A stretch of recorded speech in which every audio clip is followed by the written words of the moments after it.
ប្រជុំរឿងព្រេងខ្មែររឿងតាដកជាន់គុនក្រាត់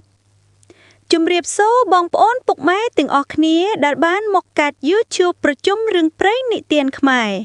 បើបងប្អូនស្រឡាញ់និងចូលចិត្តសងជួយ Subscribe ម្នាក់មួយថងដើម្បីបានវីដេអូរឿងនិទានថ្មីសូមអរគុណ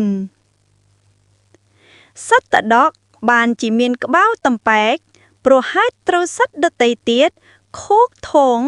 ទល់តែរបើគ្រូសអស់ដូចមានសេចក្តីនិទានតទៅនេះរឿងបុរាណមួយដំណើរថា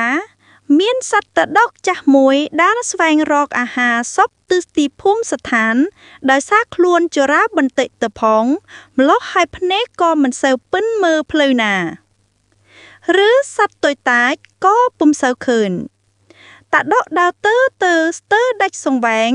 ក៏ទៅជួនលើកគួនក្រូចដែលពួនច្រកនៅក្នុងគុម្ពត្រែងស្លាប់បង់ជីវិតទៅ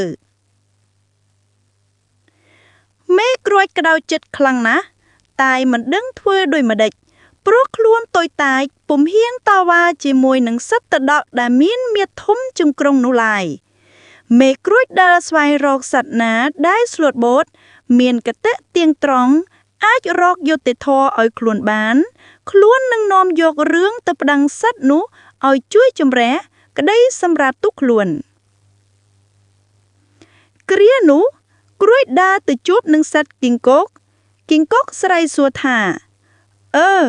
បងក្រួយទៅណាមកណា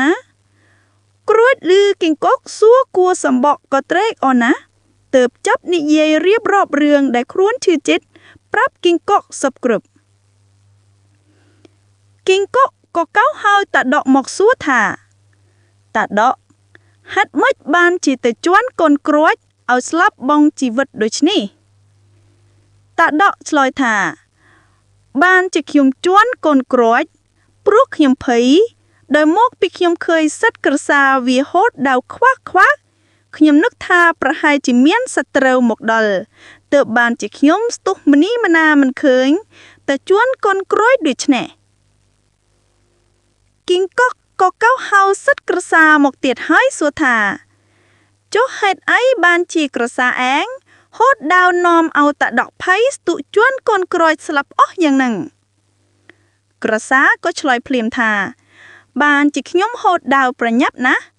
ព្រោះពេលនោះខ្ញុំឃើញក្អែកទឹកលើកទ័ពសម្បល់មកណាស់ទើបខ្ញុំភ័យគីងកកកោហៅក្អែកទឹកមកសួរចម្លើយទៀតក្អែកទឹកឆ្លើយថាបានជាខ្ញុំនាំគ្នាលើកទ័ព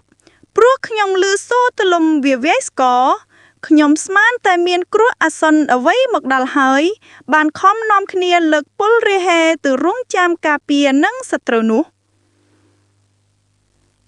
គីងកកក៏កោហៅសត្វទលំមកដល់ទៀតហើយសួរថាចុះហេតុអីបានទលំឯងវាយស្គរឲ្យផ្អើលគេឯងយ៉ាងនេះទលំឆ្លើយថាបានជាខ្ញុំវាយស្គរពីព្រោះខ្ញុំឃើញសត្វទុងវាលយសំភៅខ្ញុំស្មានតែកើតហេតុអ្វីមួយបានជាវានាំគ្នាបើកសំភៅរត់យ៉ាងនេះ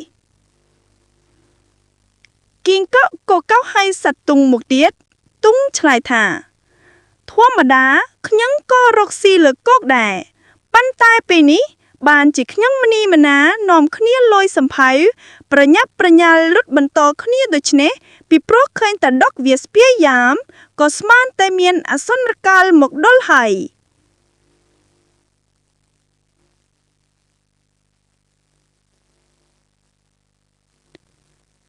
អ្នកទាំងអស់ក៏ហូរគិលឡើងស្រែកប្រងគ្នាទោះនេះមកពីតាដកខ្លួនឯងនេះតើគីងកកសួរយោបល់សត្វទាំងអស់ត្រូវនាំគ្នាខោកថងក្បាលវាឲ្យវារៀងចាលថាហើយសត្វទាំងអស់ក៏ព្រួតគ្នាថងក្បាលតាដកគ្រប់គ្នាទីបំផុតគីងកកក៏ខំលោតធាក់ក្បាលតាដកដីតែរោមក្បាលតាដករੂអស់តំប៉ែករហូតសព្វថ្ងៃចប់